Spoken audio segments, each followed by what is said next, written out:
Durante séculos, historiadores, teólogos e críticos aceitaram uma suposição raramente questionada. A narrativa da ressurreição teria sido preservada de forma uniforme em todo o mundo cristão. Muitos tomaram isso como evidência de estabilidade. Outros rejeitaram a própria ressurreição, mas ainda assim presumiram que a história fosse a mesma em todos os lugares. Contudo, essa certeza enfrenta um problema.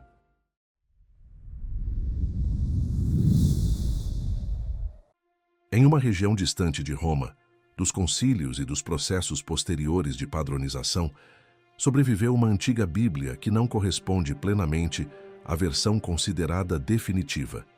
Trata-se de um manuscrito preservado fora do alcance institucional, lido continuamente e jamais revisado ou harmonizado.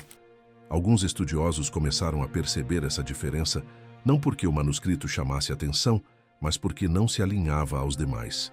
Seu relato da ressurreição termina exatamente onde versões posteriores acrescentariam novas palavras. Esse silêncio é mais antigo que as tentativas posteriores de oferecer segurança. Sua preservação levanta uma possibilidade inquietante. Talvez a narrativa da ressurreição nunca tenha sido única. Uma de suas formas mais antigas sobreviveu justamente porque ninguém teve poder para modificá-la.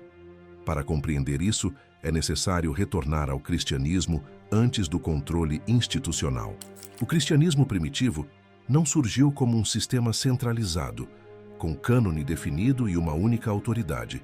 Espalhou-se por comunidades frágeis e dispersas pelo mundo romano e além dele. Essas comunidades preservavam o que recebiam porque, muitas vezes, a memória era tudo o que possuíam.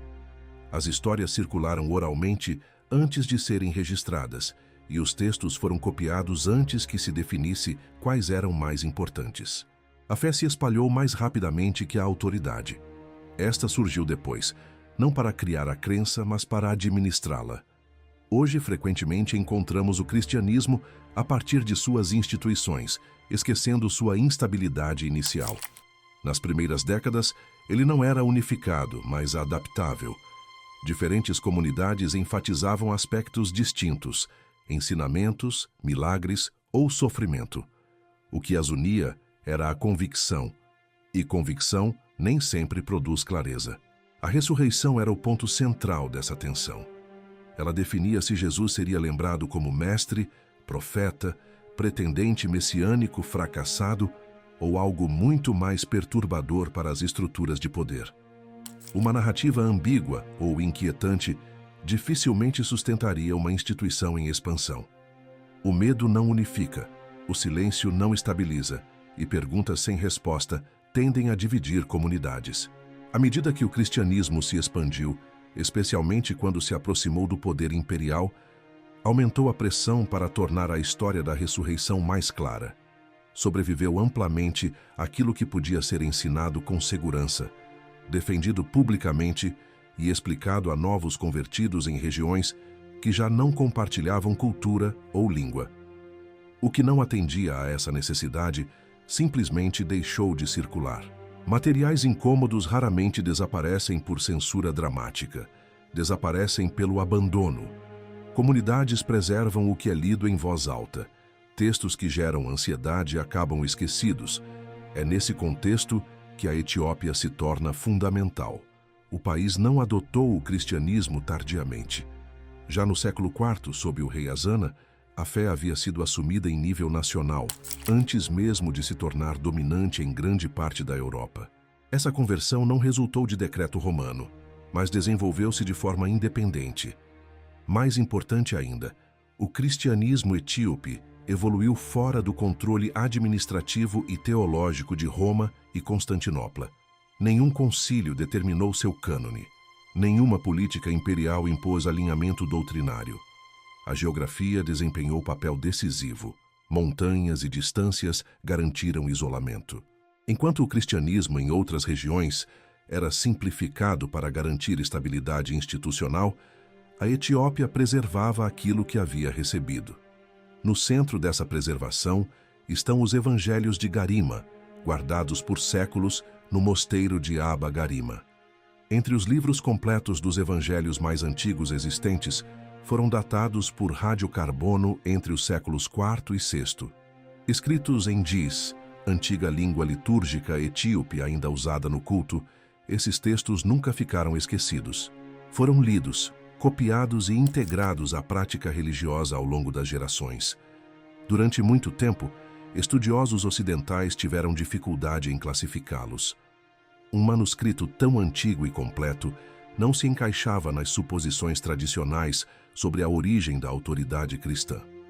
A África era vista como receptora, não como preservadora.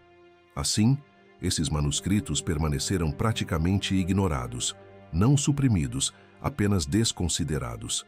E a negligência, por vezes, preserva tanto quanto o segredo. O elemento mais perturbador desses textos aparece no Evangelho de Marcos. Há muito se reconhece que os manuscritos mais antigos terminam abruptamente.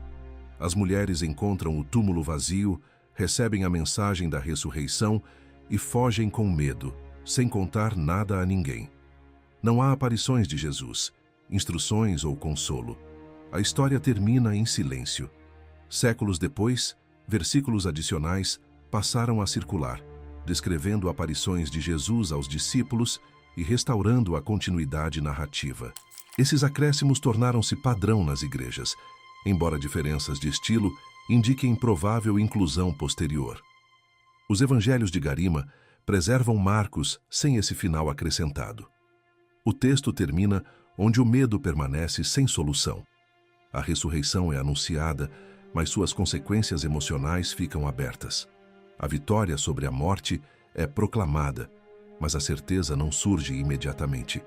Essa versão apresenta uma experiência da ressurreição mais perturbadora do que reconfortante. Uma fé nascida do espanto e do choque, não da tranquilidade. Tal narrativa dificilmente poderia permanecer em todos os contextos. Uma ressurreição sem fechamento gera perguntas. Perguntas produzem divisões. Divisões enfraquecem a autoridade. À medida que o cristianismo crescia, concílios e decisões teológicas buscaram organizar a multiplicidade de textos e interpretações. A Etiópia, entretanto, não participou desse processo de redução. Sua Bíblia preservou 81 livros, mais que o cânone ocidental, incluindo obras como o Livro de Enoque e o Livro dos Jubileus, posteriormente excluídas em outras tradições.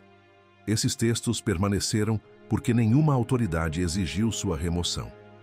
Isso não torna a tradição ocidental falsa, mas revela que ela não é a única memória. A ressurreição deixa de parecer um evento que imediatamente resolveu toda a confusão e passa a ser compreendida como um acontecimento que abalou profundamente seus primeiros testemunhos. Os evangelhos de Garima sobreviveram porque nunca foram obrigados a servir à padronização institucional. Permaneceram onde o poder não alcançou. Sua existência lembra que a história nem sempre é preservada apenas pela autoridade. Às vezes, é preservada pela distância, pelo esquecimento, ou por comunidades que simplesmente conservaram aquilo que receberam.